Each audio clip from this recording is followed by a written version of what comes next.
Okay.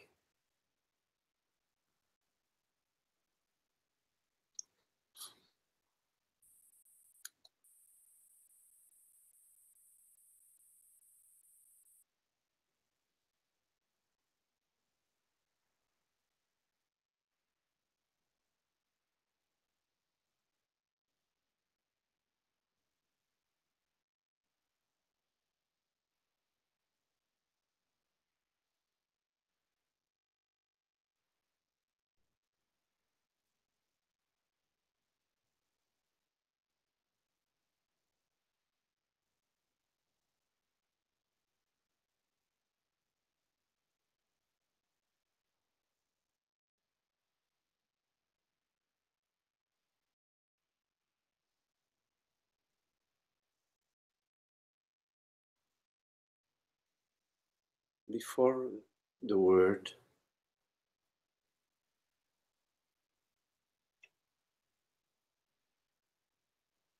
is the silence, the stillness.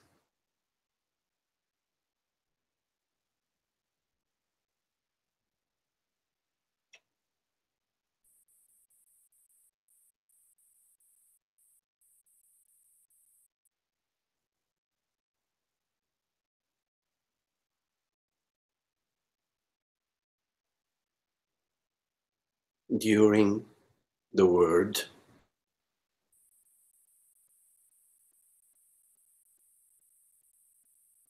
is the stillness,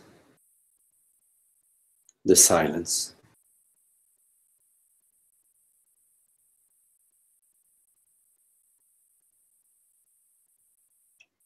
The reality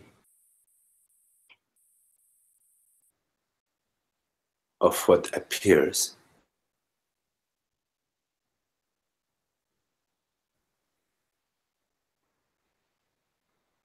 Does not appear and permeates what seems to appear.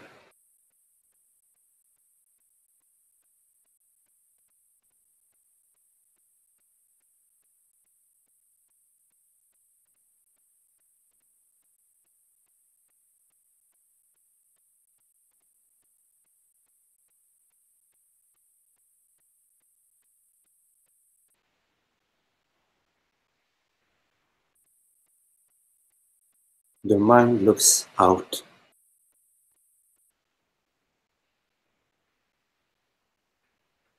but there is no out.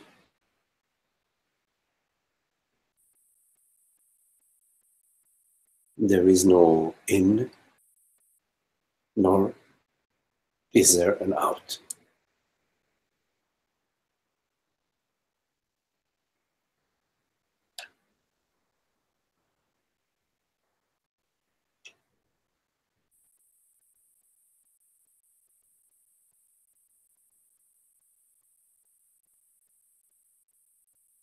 Thought divides this from that.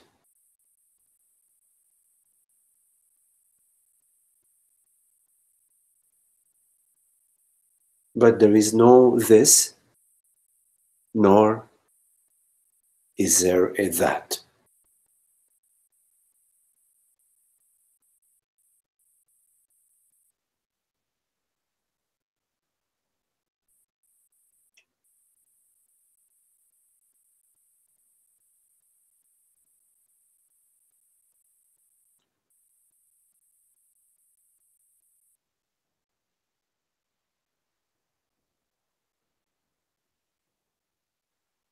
What you are, you know, as you are that.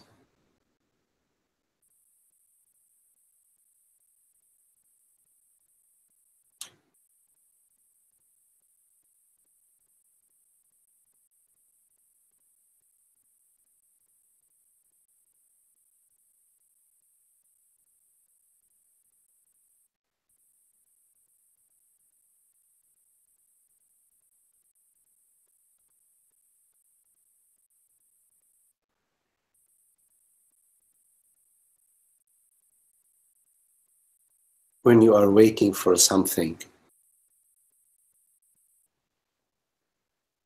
what is it that is waiting?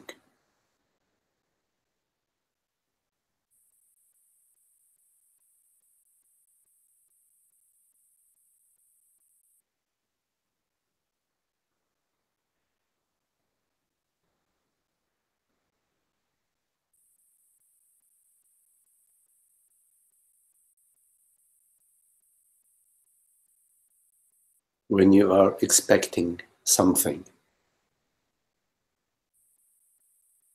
what is the substance of that thing that you're expecting?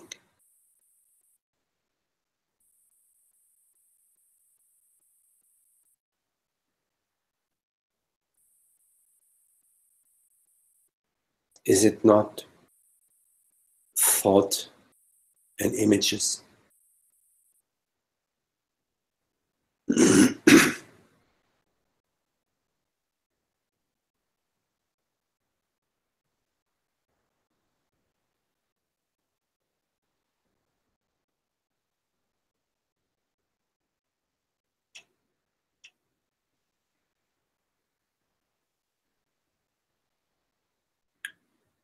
Without an image of yourself,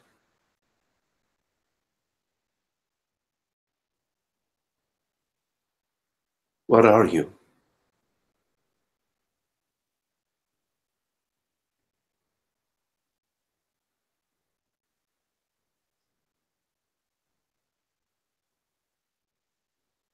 You cannot deny you are, I am,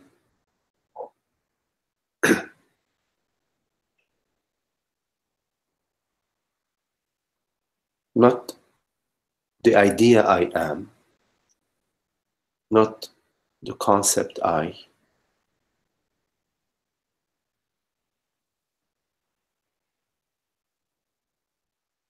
but the reality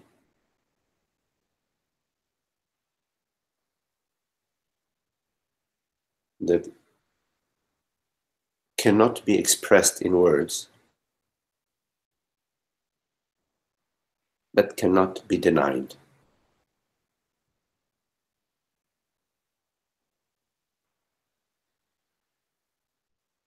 Without thought, without language, without any past, without images.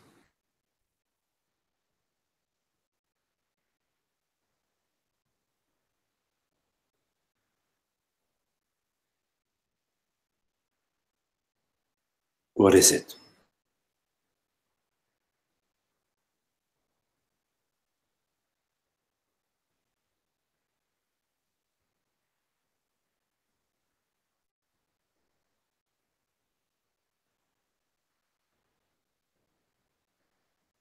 If you do not know yourself,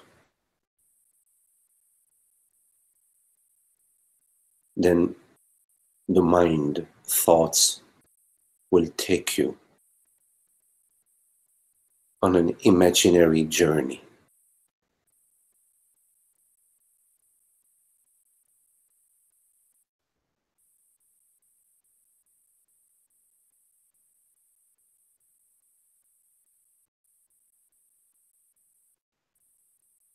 If you do not contemplate,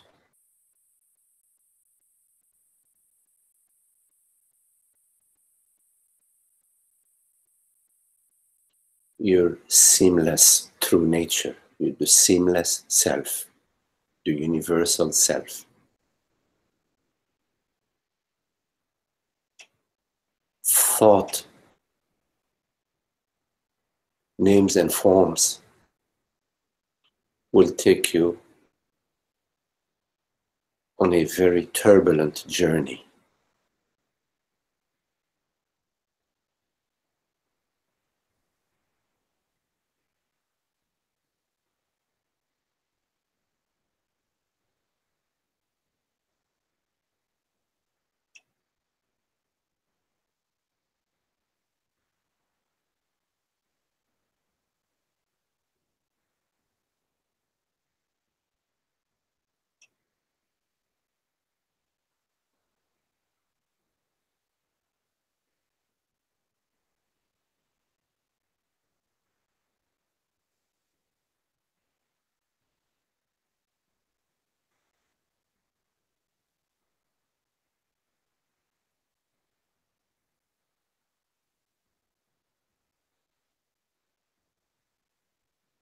Remain still,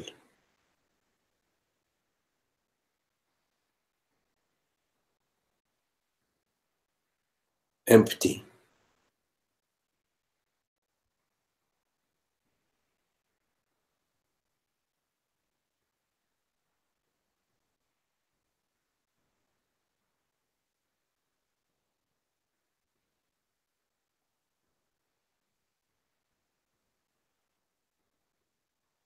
The self is not on any journey.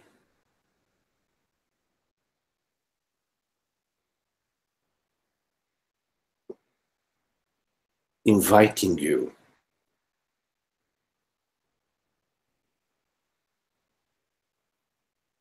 to the recognition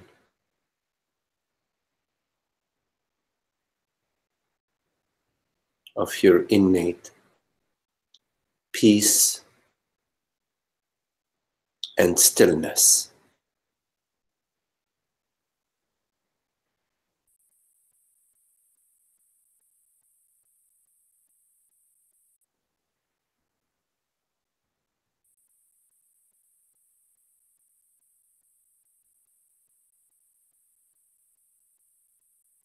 There is no destination outside of your own knowingness.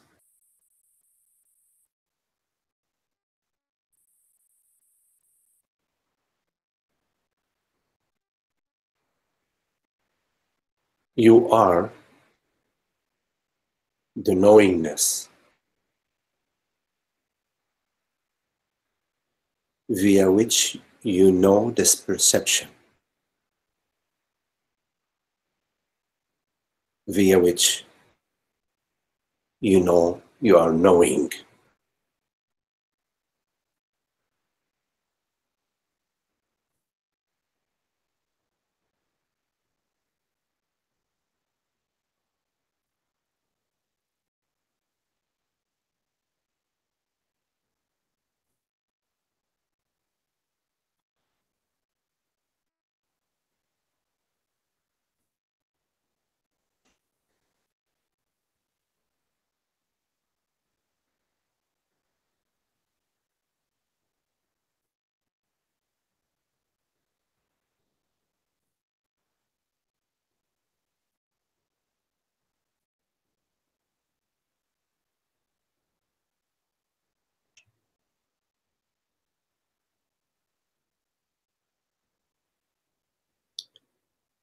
Division is imagination.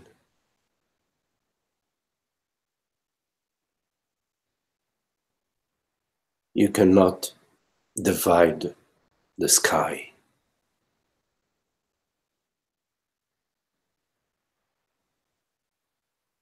You cannot divide your true nature.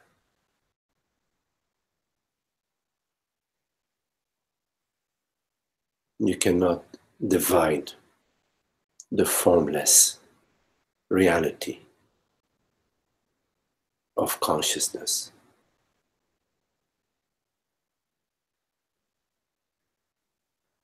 You cannot divide the self.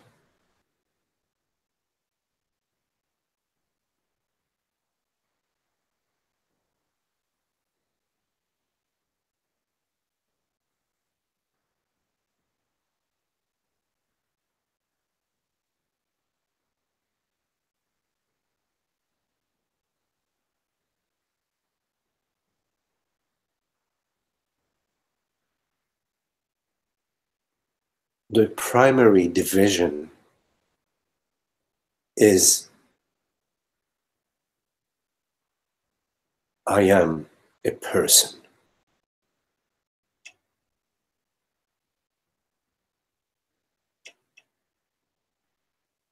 I am a woman, a man.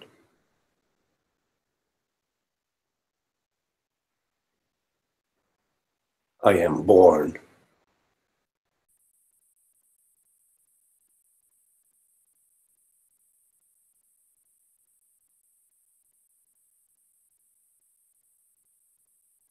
I am something that thought refers to as body, body-mind.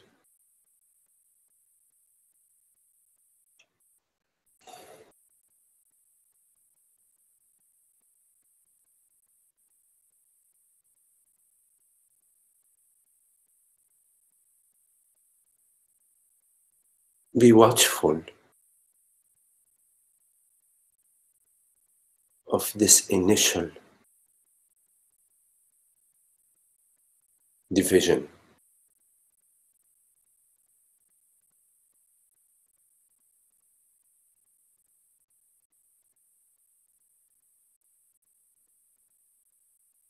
From that initial belief, you experience the multiple forms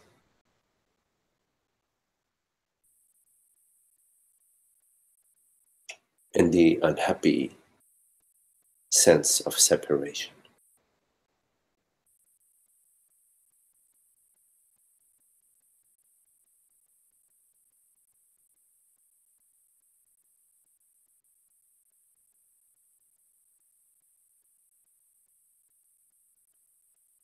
But the peace of being,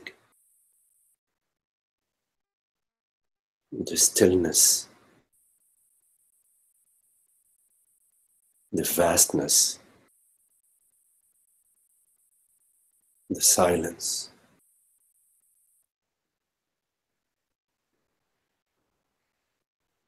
is available to you.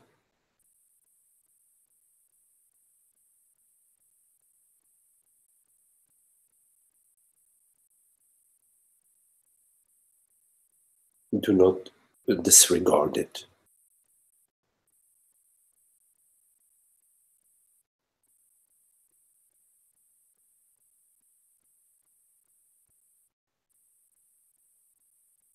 There is nowhere to go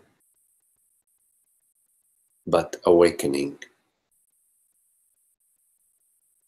to your true nature, which is already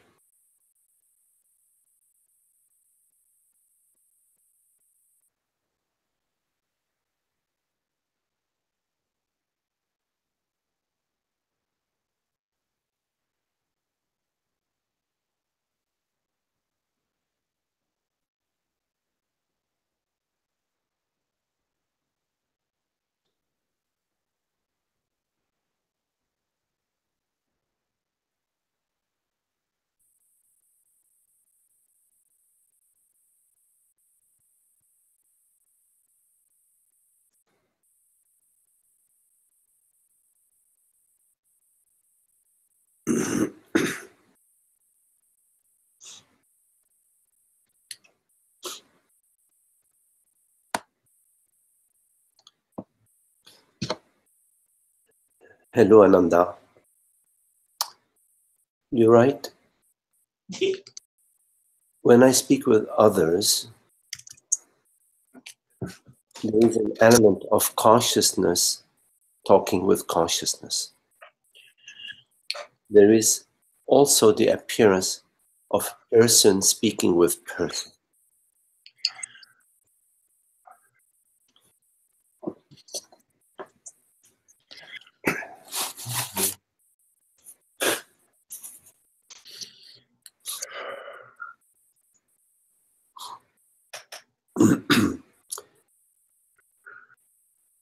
So you also say, is person a non-issue when the consciousness aspect is given full recognition? I mean, Please. Please give us an intro.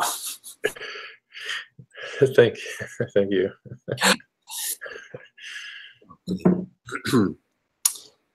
Okay, and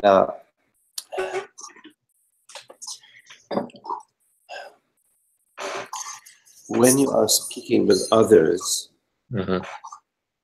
let's say, for example, like right now, okay, we are speaking with others. I am speaking with you. Yes, let's take that as an example. Okay.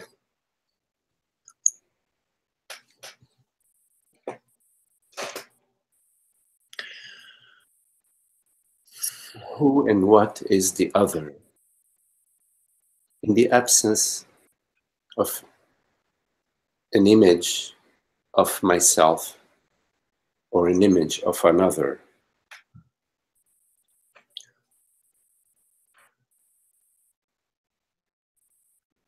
there isn't a concern or a thought about myself or another,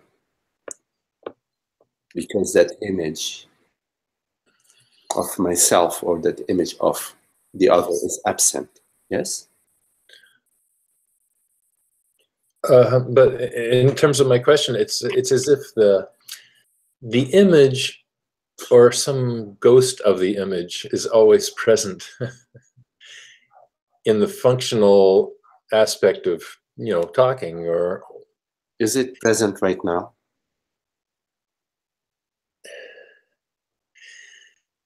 Well, I can easily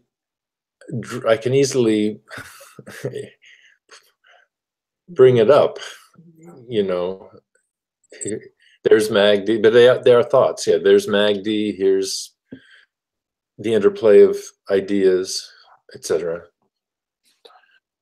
But most primarily, no, it's consciousness. I think that's what you're asking. I'll call it consciousness.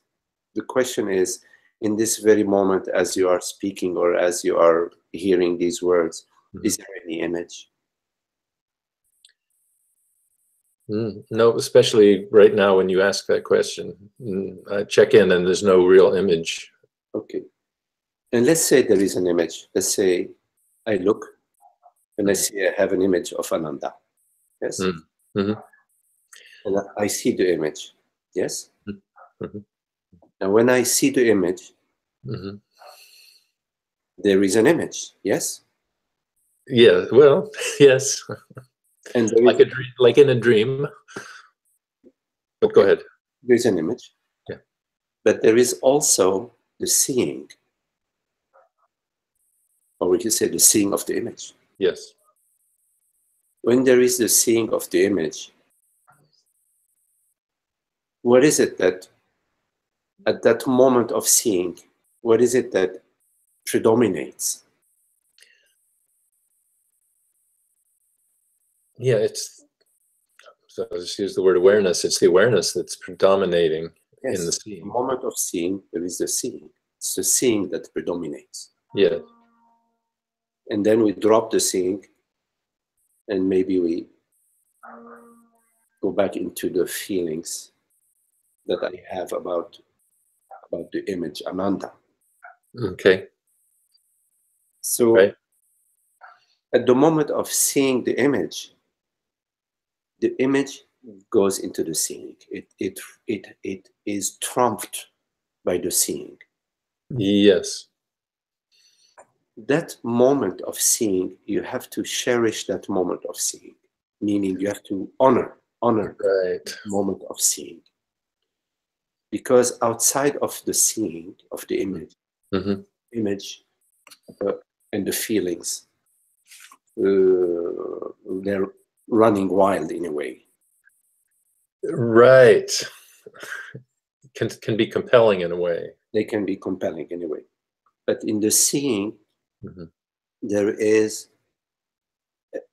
awareness that is not part of the image. It is outside of the image in a way. Right. Seeing the image. And that's that moment of freedom. Freedom from the image. It's also important to understand that images are limiting. They limit the freedom. They limit the peace. Now there is an image, and with the image, there is the liking and disliking and all what comes with it. Attaching yourself to the image and being disappointed if the image is changing, etc. But let me come back to your question, because it's possible that we are drifting away from your question. That you say, when I speak with others, then there is an element of consciousness talking with consciousness. Now, it's important to understand that consciousness does not talk. Okay. Body, minds, you could say, talk, or concept. There is a conceptual concept of talking. There is a mental realm which we refer to as talking. Yes. Mm-hmm. So consciousness does not talk. Well, see, this is, before you go any further, this is for me, is a very subtle point to contemplate, is because when you talk about living as consciousness, or having consciousness be the real motivator of my expression, you know what I mean, rather than the personal Self. It's consciousness. So in a sense, that makes me think of consciousness as actually becoming the speaker, as rather than the person. Consciousness is peace. Yes, consciousness is the formless self. Consciousness is the one reality. Yes, one reality. So in a relationship, as consciousness, we are presence. We are, let's say, a listening space, a present space, a non-judgmental space, non-conditional. I'm not in a relationship with you. You have to fit my conditions, and if you fit my conditions, then you're good. And if you don't fit my conditions, I'm leaving you for the next partner. It's that's not living according to consciousness. Now, there is the human realm of thinking, perceiving, judging, analyzing, comparing, accumulating, etc. And there is a realm of consciousness that doesn't do any of that. That is pure peace and presence. So you return to the peace and the presence of being, the transparency of being.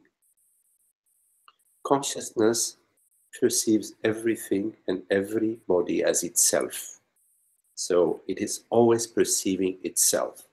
It is not perceiving tall and short, rich and poor. It is just perceiving itself. It never leaves itself.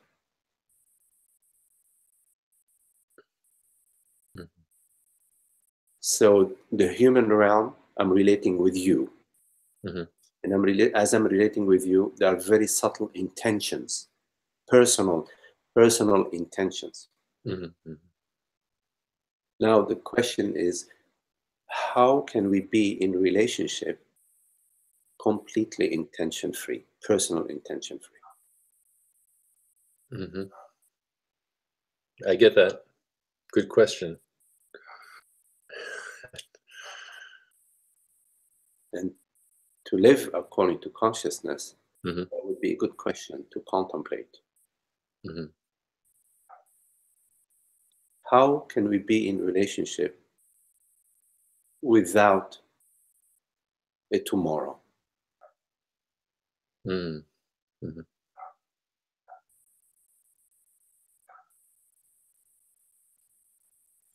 Without a me and a you.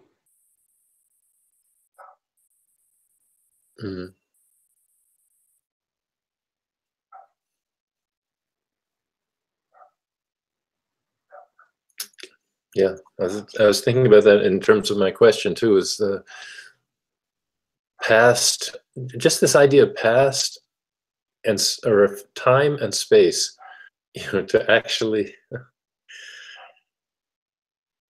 be offloaded of time and space is it's just mind-blowing.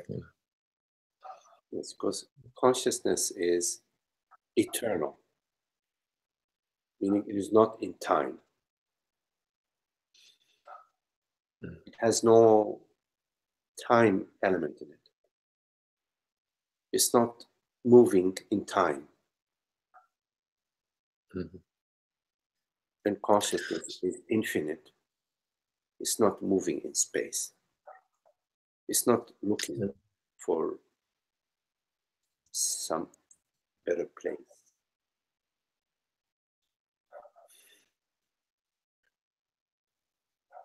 So when you were talking earlier about the personal, which is always seen by awareness, the personal or the thing, imagined people or images, that occurred to me through the recollection or an imagined past, whatever you want to call it, is always a huge part of the what turns it into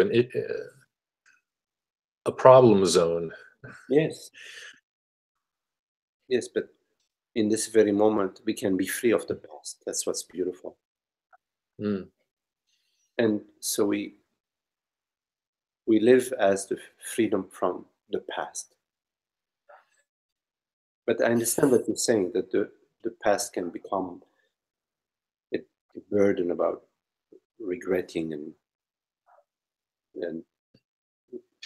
what happened to me in the past, what thank you, Hakeem.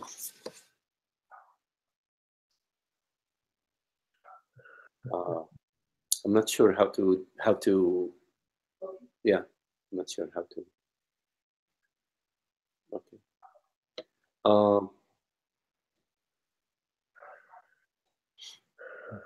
Okay.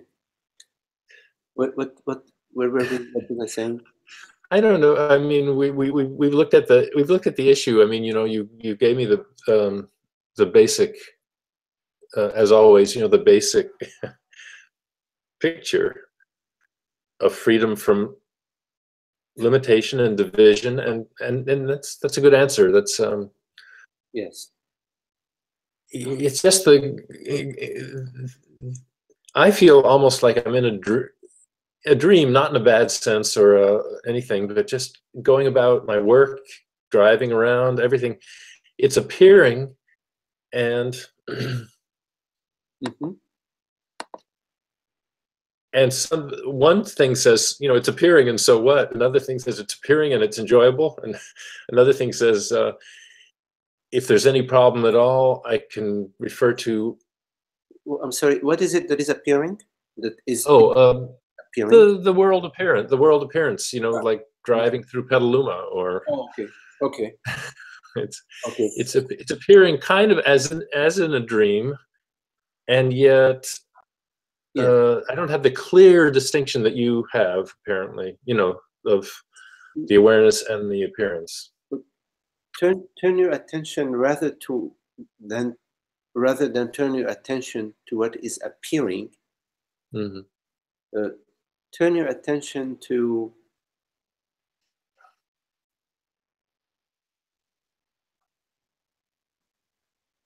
the spaciousness into which and out of which the appearance is appearing. Use the appearance to refer you to that does not appear, and yet that is the substance of this appearance. The knowingness of this appearance. We use the term knowingness, but the substance of this appearance. So the appearance refers to its knowingness. It refers to the awareness that knows it. Yes. Yeah. So use the appearance not just to enjoy it, but to refer you to its substance. Then the appearance and the knowingness of this appearance merge into a greater joy. Rather than the joy being just in the appearance. Right. Or in hiding out from the appearance, like in meditation. Oh. And there's a certain limitation to that as well, isn't there? Yes, the meditation is not the true meditation is not about retrieving from thought or retrieving from the appearance, but it is about the inquiry into what am I truly. Right, right. So this image comes to me, and it's like I feel that I'm in sync with all that you're saying. I just feel like somehow there's a magic rheostat that can go up all the way. You know what I mean? And go to the a rheostat. Yes. You know, like a dimmer. Yes, yes, yes. They can turn up all the way. Uh-huh. You've turned it up all the way, and now you're going like, "Hey, what's the problem?" It's all flooded with light. It's all flooded. It's all nothing but the source is completely present in aware. You know, and I don't know. Satsang is turning up the rheostat, as far as I can tell. That's, I think, why I come here. What matters is that you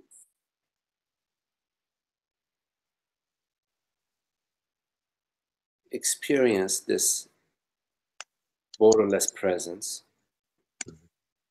this peace, without trying to understand it in thought. And without trying to capture it, to add the element of time to it.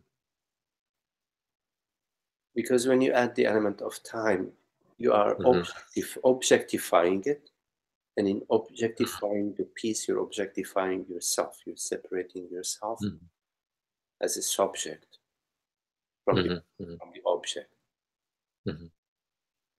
So it is the me and you is just thought. There is no actual me and you.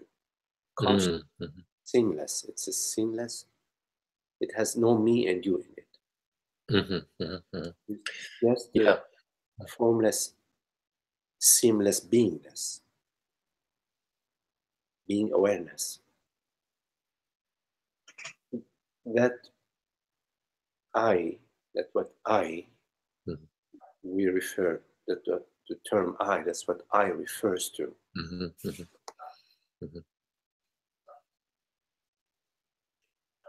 Yeah, it's like the personal is like a provisional mental outpost.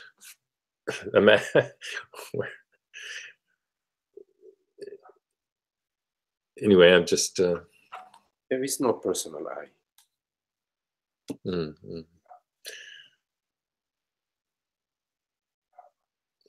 It's just, it's an impression. And it's an unhappy impression.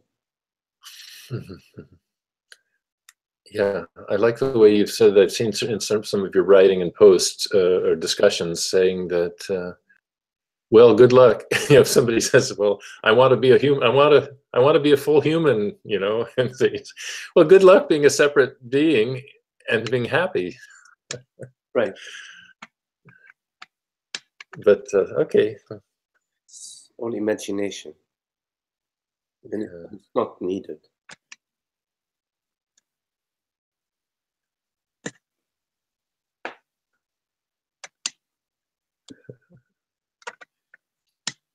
Magdi? Yes. Magdi, this is Neelam. I just wanted to give another aspect to Nanda's question, if I may. Okay. Is it okay, or should we save it for later? Please go ahead. Okay, I just wanted to say to Nanda, Nanda, just like in your question, you are saying consciousness and the you. So in the same way, like when you are in a situation, like you said, that when you're driving around or going about your business or at home or at work, the same kind of little exercise that Magdi made you do, and I'm sure you've done it thousands of times. You just come into the present at that time. So that's just another way of doing your dance with the duality and the non-duality, or the consciousness and the whatever you put over there in your question, the person. So, and then you'll get the prasad, you'll get the reward, or you'll get the joy, like whatever you want to call. So I think that's just and they call it, they also call it mindfulness, or being in the moment, or like how Magdi explained us. So That the sounds more, like a good practice. It sounds like a good practice, Neelam. I don't want to take away from Magdi's yeah, time. yes, that's all. Thank That's you. why I said thank you. Yeah, Yeah, thank you, I like to Magdi. guess what you said.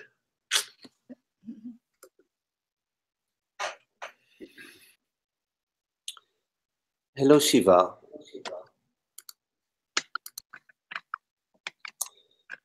Shiva, you're right, beloved Magdi. Here is a quote from Ramesh Balsekar. No question on it, but just the feeling to send it in so that you can improvise on it as a beautiful spiritual jazz musician that you are. Here it is. For the sage, the split mind of the individual person has been healed into the wholeness of impersonality.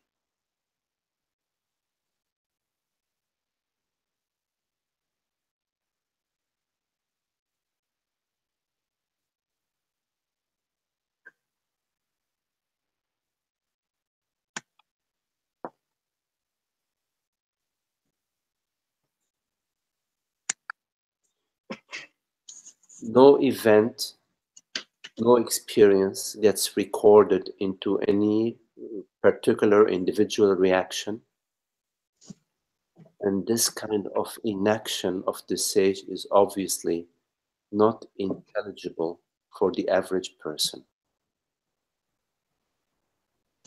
The average person is bound by karma, action, reaction, cause, effect. Whereas the awakened sage is free from particular reaction. It is only identified individuals who are interested in a practicable method to achieve some object.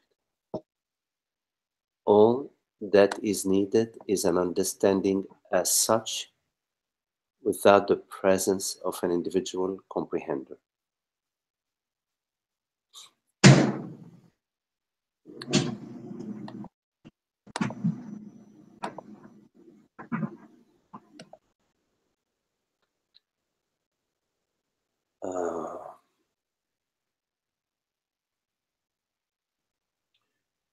Okay, what I'm going to speak does not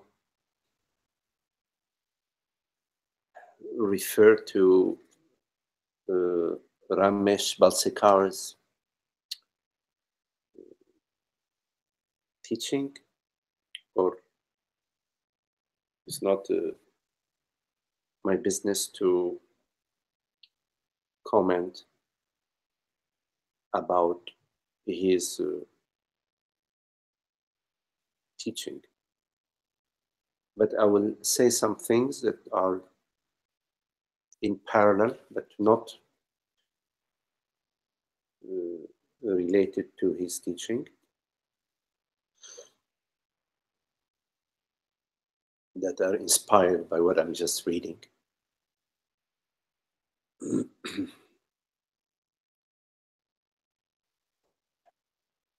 The sage is the self. It is God is the sage. Universal consciousness is the sage. The universal self is the sage. We say sage, and with the word sage, it may elaborate some images of somebody, some sage person. but there is no sage person. The sage is neither a person nor a non-person. You could say the sage is more of a non-person than a person, but is neither a person nor a non-person. There is no sage. There is no particular personal sage. Sage is the self. So God appears as everything. And as we do not recognize God's face and God's voice in everything, then God sends also a seeming friend that appears as we appear, as the images that we appear, that fits within the images that we are familiar with, that we can relax with, we can recognize as being part of our tribe.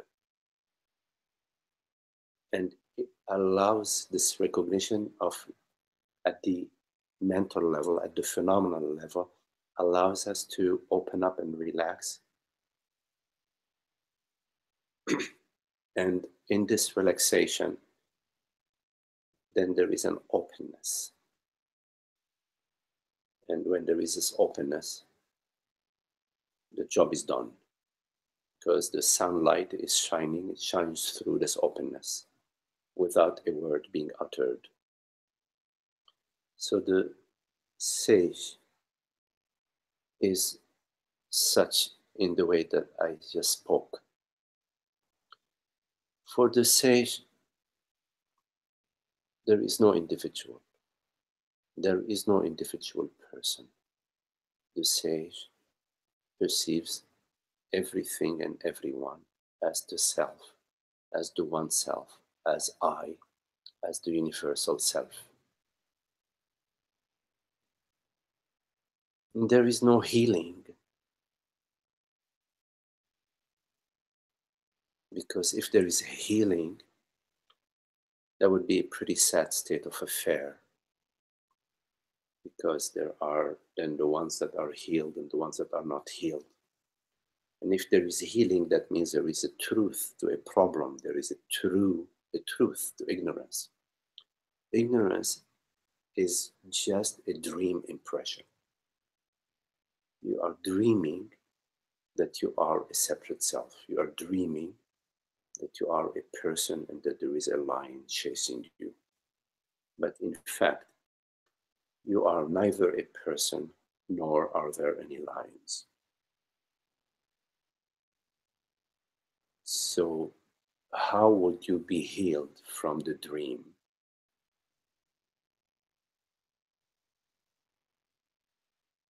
You just realize it's a dream. And there was really no actual danger, no actual angst, no person in danger.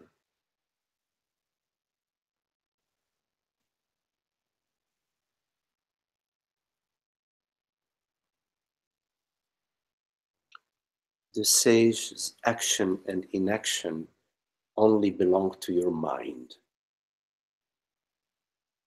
There are no actions or inactions for the sage. The sage meaning the self, meaning consciousness, meaning the wide open sky of being. The wide open sky of being has no clouds. It's the mind that perceives clouds. Your mind perceives clouds. The mind perceives clouds because there is an initial separation, which is not a real separation, but an initial belief that is a download, that I is born, that I am a born entity, that I am a body-mind.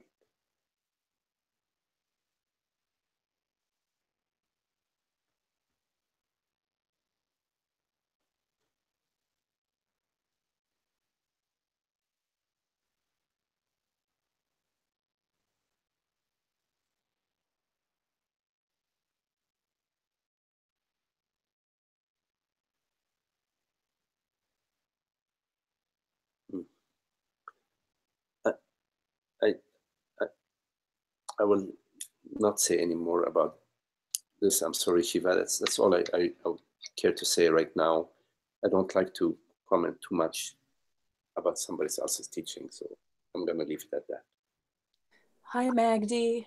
Zoe. Hello, Zoe. Hello. My goodness.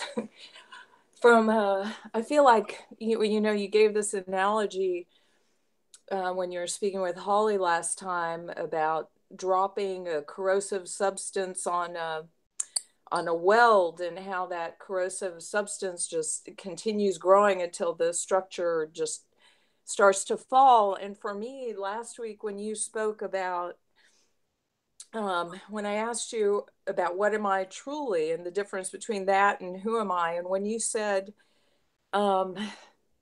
you have to even transcend the what am I, and it's consciousness that's speaking to you, that hit me like a atom bomb. And then you said tonight or today, right now, there's just consciousness doesn't talk. And so I'm sitting here thinking about that. And then you said at the beginning, silence is before the word. And like one of the things that happened this week, I was at my drum class and it was like, what is moving this body? It was like, it was like watching this body move. And I don't even know what what my question is tonight. But also, with all these thoughts keep popping up, it's like there's less and less that I can hold on to, concepts about family, and then also it's like this whole thing about science and the world. This is the only true science, it seems like, because everything else is about looking into concepts. Right. They're okay. So I don't know what I'm asking. I'm just loving being blown apart by listening to you. Yes. So Yes. thank you. Zoe.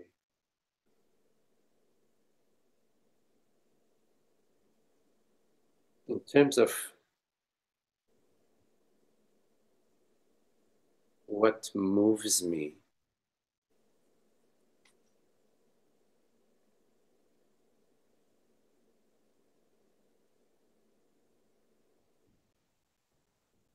one could say consciousness moves me. But one could also contemplate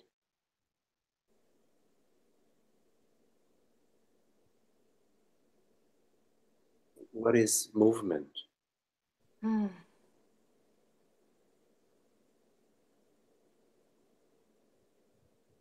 At the heart of stillness, at the heart of presence, which is the universal heart.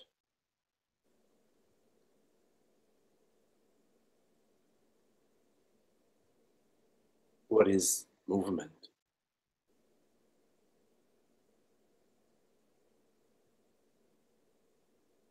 In the absence of the concept.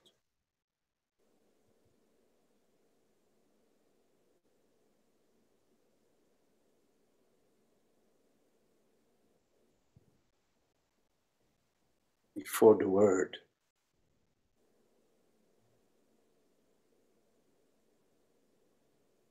What moves? What is movement?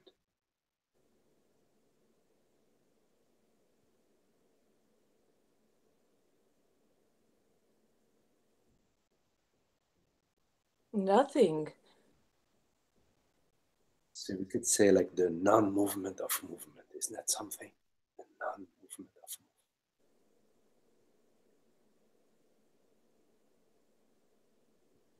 But what movement?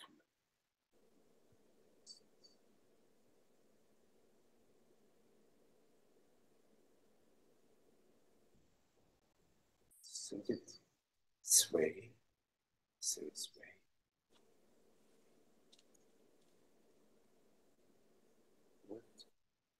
What moves?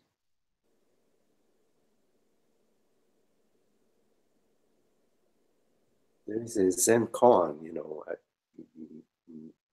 I'm certain many of you or some of you are familiar with it, about the flag, the flagpole, the wind and the flag. I don't know if some of you are familiar with that koan. So I haven't heard that. No. So there are those two monks, and they are in the monastery, and the monastery has a flag, and there is a windy day, and so the flag, there is this, and so they are having a discussion. What is it that is moving? Is it the flag or is it the wind? It's the flag that's moving, or no, it's the wind that's moving. The flag's not moving, it's the wind. One says, no, it's the flag that's moving, not the wind. And the teacher was walking by and looks at them and says to them, honorable students, it is your mind that is moving. Ah. It's just Ah. one of those cons. Yes. But what mind?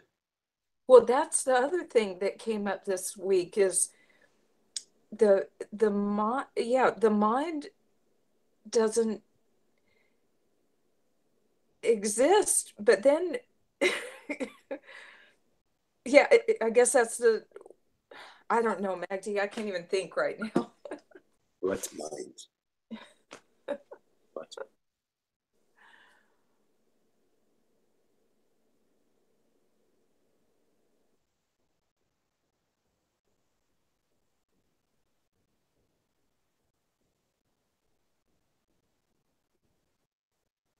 So the contemplation is a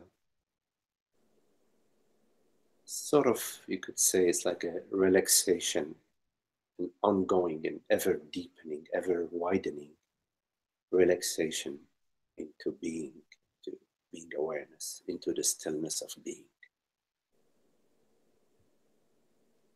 And it's a sort of like an open hand, a letting go.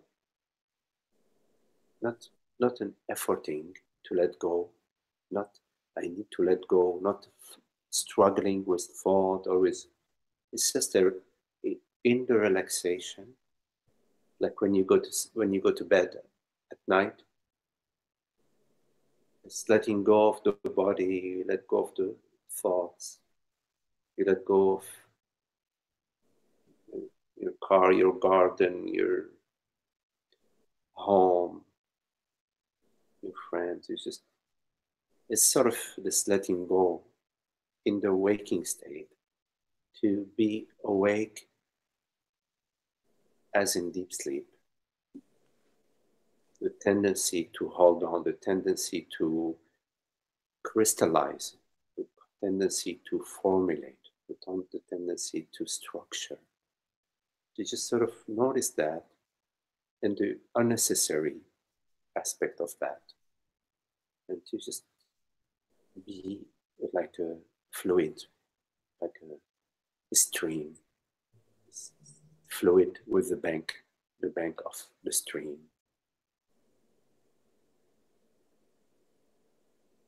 Not trying to understand, trying to think about things. Think about that. And to contemplate our sufficiency, God's wholeness and sufficiency in this moment. The wholeness of creation. God or consciousness is not lacking. Complete realm of lack is a mentation. It's about, oh, it should be like this. I should have this or that experience. He owns a bigger house. I should have more, or my situation should be different. This whole realm of thinking and at the root of all thought that I am a person, this assumed, unexamined presumption, belief that I am a man, I am a woman, I am a person, I am this or that I am somebody. But consciousness is not a body. Bodies are consciousness's dream. Body minds, the weather, the birds, the ocean, the sunshine, God's dream, creation. But you are not anything that you create. Everything that you create is you, like your night dreams, but you are nothing that appears in your night dream. If a pink flying elephant appears in your dream, you are not that. But that is dependent on you.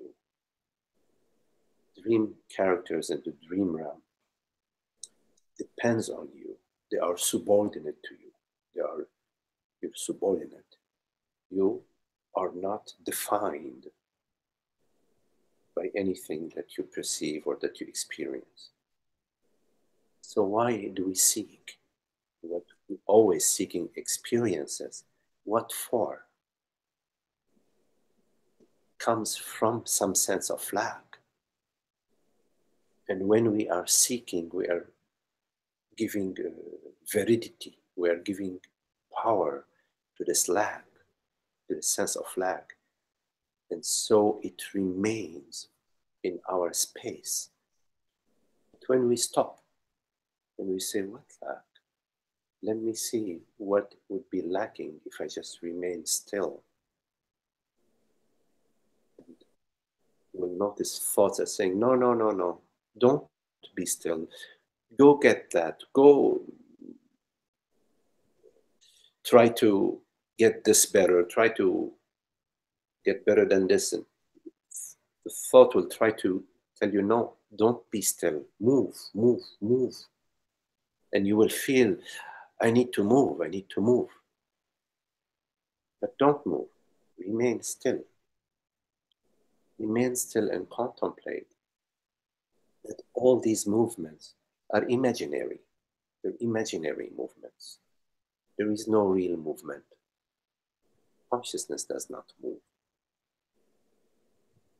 Thought, where is it? What is it when you go for it? Where is it?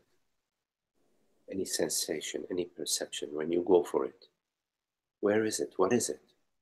What is its substance?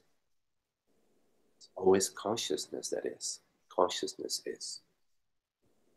That is not a thing that, like a cup that needs to be filled or emptied.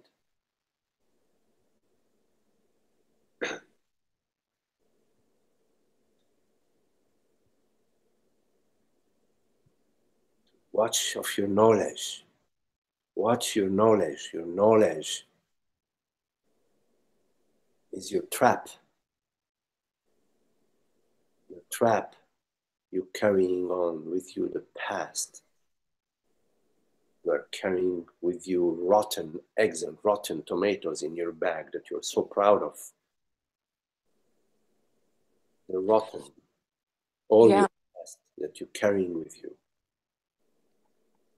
All this. Yes. Subtle. Right. Yes. Sorry. Yes. Oh, it's just, yes, the whole description of how the separate self is such misery. It just, and I don't know. I look, it's like I'm going through my day and watching that, I don't even, how is this happening? I don't even know. But some of the same reactions, or the body just does its own thing and words come out, and I'm like, what is, I don't know, I guess. And you're just saying, just be still and observe that's sort of one question that came up, that it doesn't, you know, I still seem to be doing some of the same. It's not reaction, but my body is just, I speak something and I don't even know I'm speaking it. Well, does that make sense? the way you can recognize that does not speak. Okay. The speaking can go on, like right now there is speaking. Right. There is hearing. You recognize that does not speak. That is beyond the speaking. It's not about doing any effort to get away from the speaking or to be silent. It's a simultaneous recognition. So there is a recognition of speaking, which is mind. Hmm. And there is a recognition, simultaneous recognition, which is a more important recognition of the speaking, because we are familiar with the speaking and we're familiar with, oh my goodness, what is it that's speaking? But also recognition of a visceral recognition of the I, of awareness, that you could say perceives the speaking and is the speaking and is free of the speaking and is not the speaking, speaks and does not speak.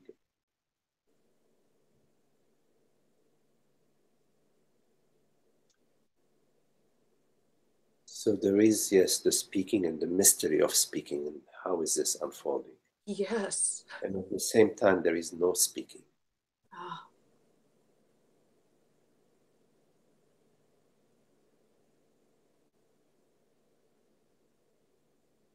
Not only there is no speaking when there is no speaking, but there is also no speaking when there is speaking. Yeah.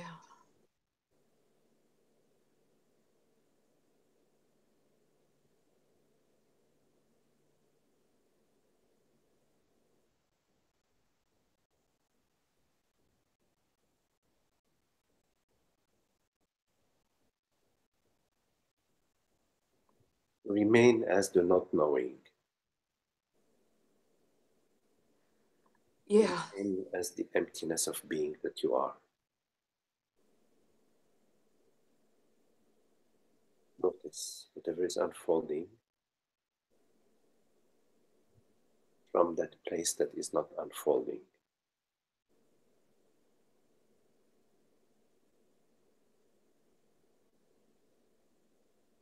Yeah. Mm. Thank you, Magdi. You know, that last image you gave too of Bodhidharma on a traveling on a blade of grass. It's like, how can you travel on a blade of grass? You have to drop everything. It's such a Thank you. metaphor, and there are some beautiful paintings of that. I would love. I think I'm going to look into. Yeah. Yeah. It's very beautiful. It's been.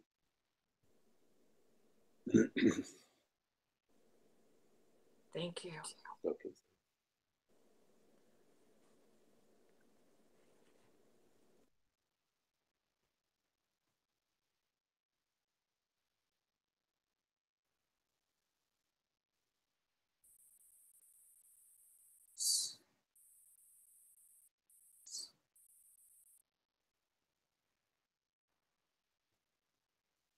Be alert of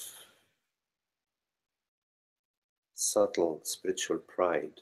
Be watchful.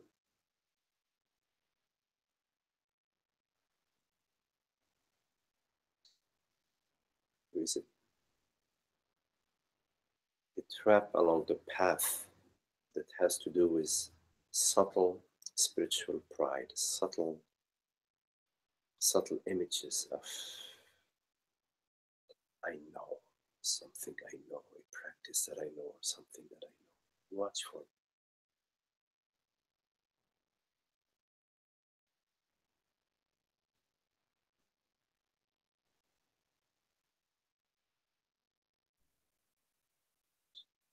The core of the practice is of letting go, letting go. Letting go and contemplating what am I truly. not to hold on to any practice or any method or any means or any way. Be watchful, letting go and contemplating what am I truly, not knowing, not thinking what am I truly, but contemplating without knowing, remaining as the not knowing.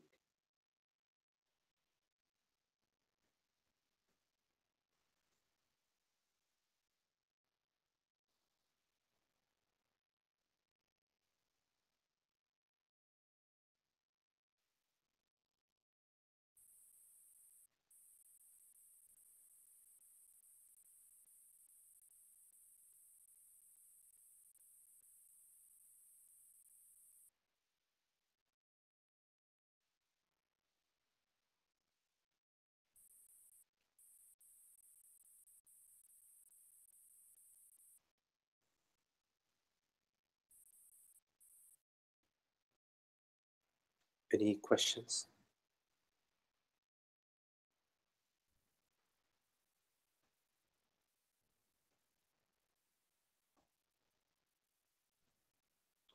Thank you, Hariti.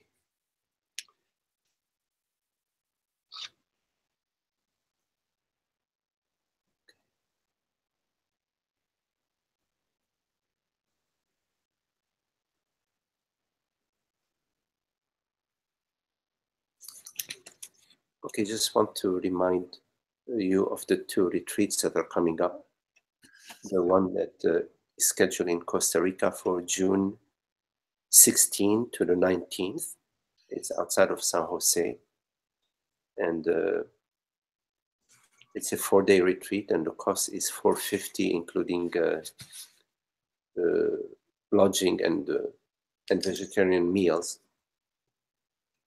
And also, Ananda, you've been, thank you for your great work that you're doing in organizing the retreat in Mount Shasta in August.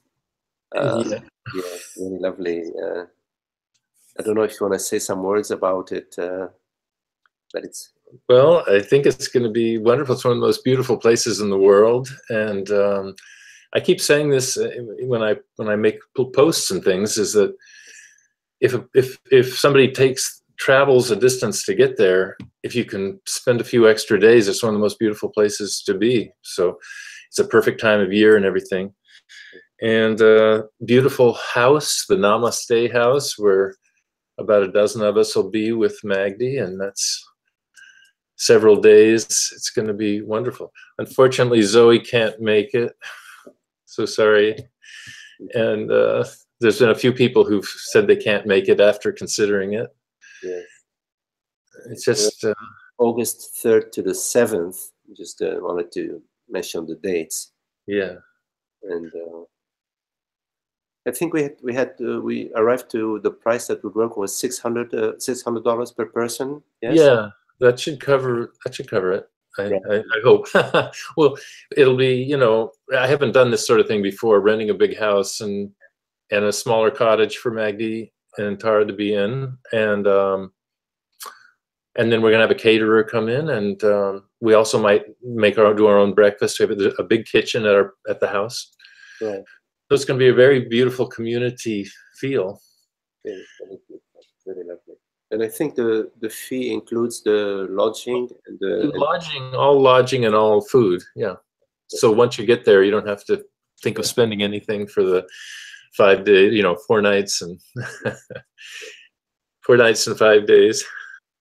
Isaac says, "Welcome to Costa Rica." Yes. Looking forward to seeing. And I've been in touch with Isaac. I'm hoping he makes it to Shasta. I know he's thinking about it, and he's doing his number crunching to see how much it's going to cost. Yes. And Jenny expressed an interest as well. But anyways, we'll talk about that later. And I have one more question, if you have time. Sure. Okay. Yes. And this has been percolating during the course of this. Is I often think about what does the guru really mean? What's the essence of it? What's the just? Yes. And here's the issue: is that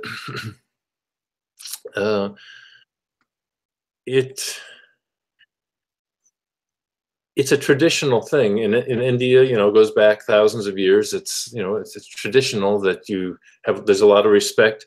It makes sense that there's a lot of respect for a person who's helping you and who's not even a person. So we know that, helping reveal all this. But it just seems to me like it's such a kind of difficult zone where there's like one step forward and one step back. One step forward into, oh, I'm opening to the, I see the opening where the light floods in, you know, and non-duality can become my actual understanding. At the same time, with this, you know, you see it with, I won't mention names, I guess, but there's so many out there that have a good teaching, but they also have a guru persona and the holiness and all this stuff.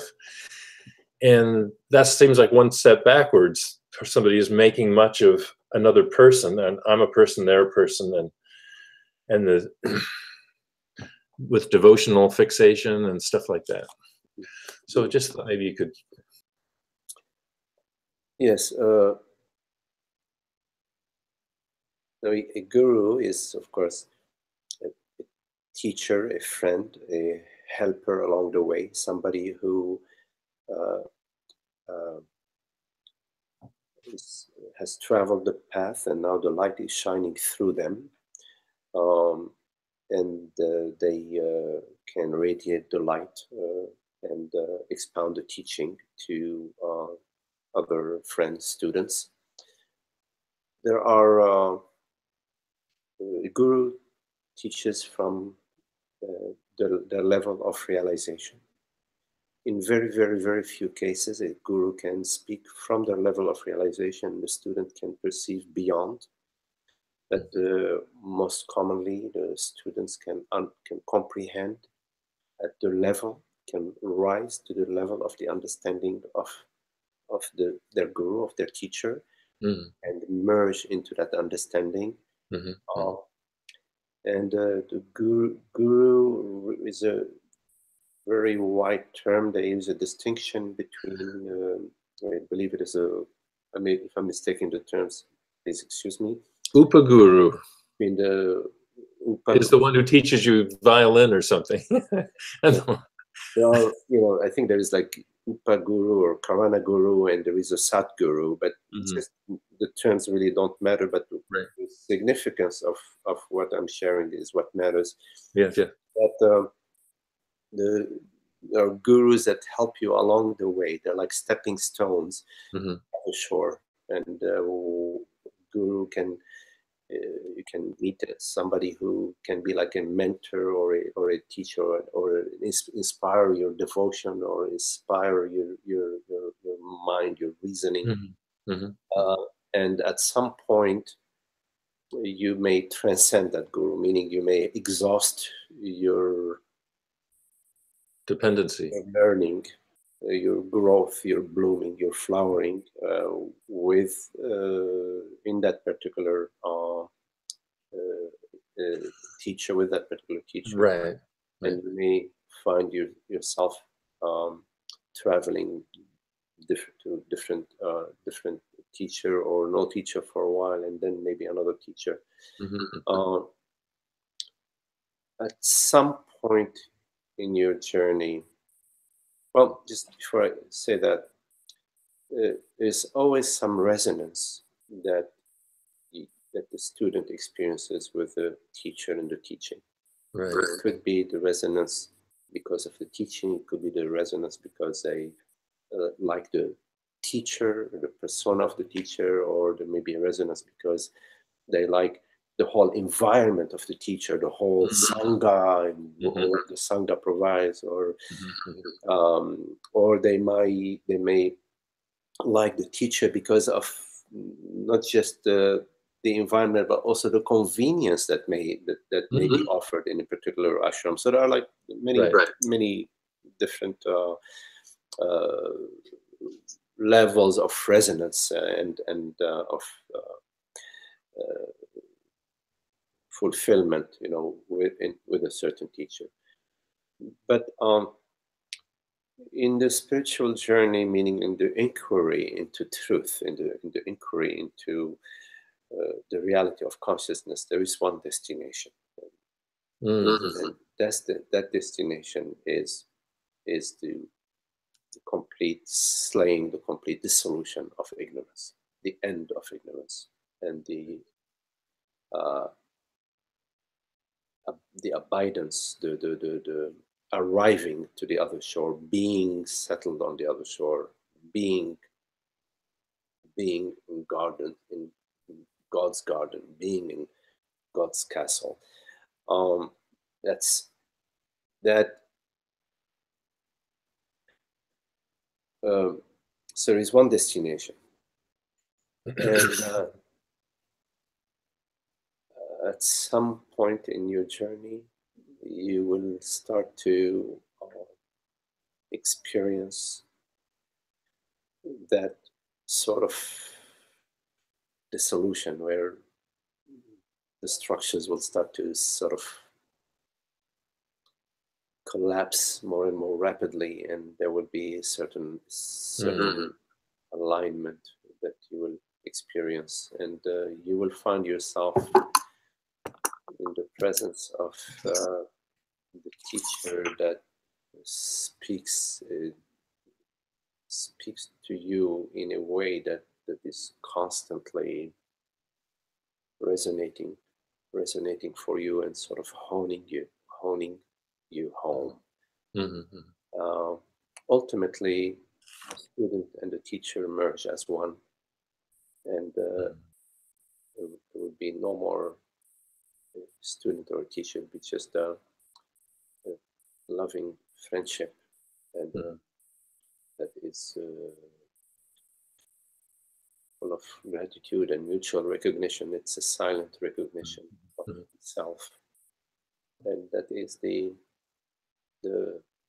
path of all the rishis. This is the secret, you could say, of the rishis, which is the unspoken handshake, the unspoken recognition of the self. Yes, that's what's beautifully inspiring, is when that aspect of friendship is wide open. It's, yes. Yeah. When the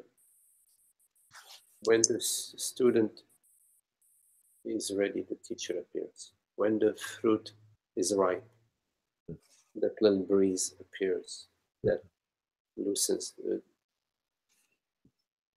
the fruit of the tree.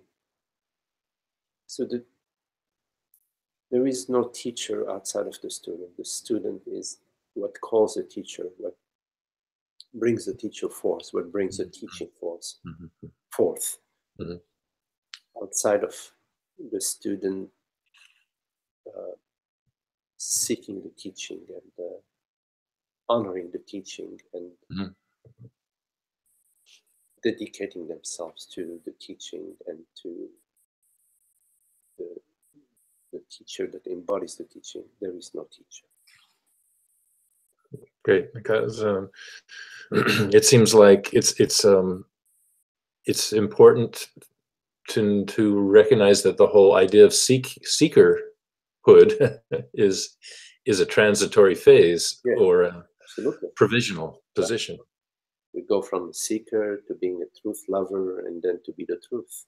Yeah. Yeah, that's the kind of instruction I like.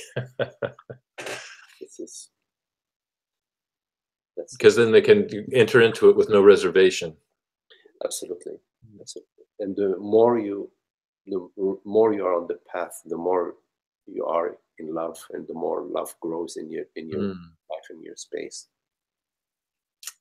The more you step into the light, the lighter and the clearer and the happier you are.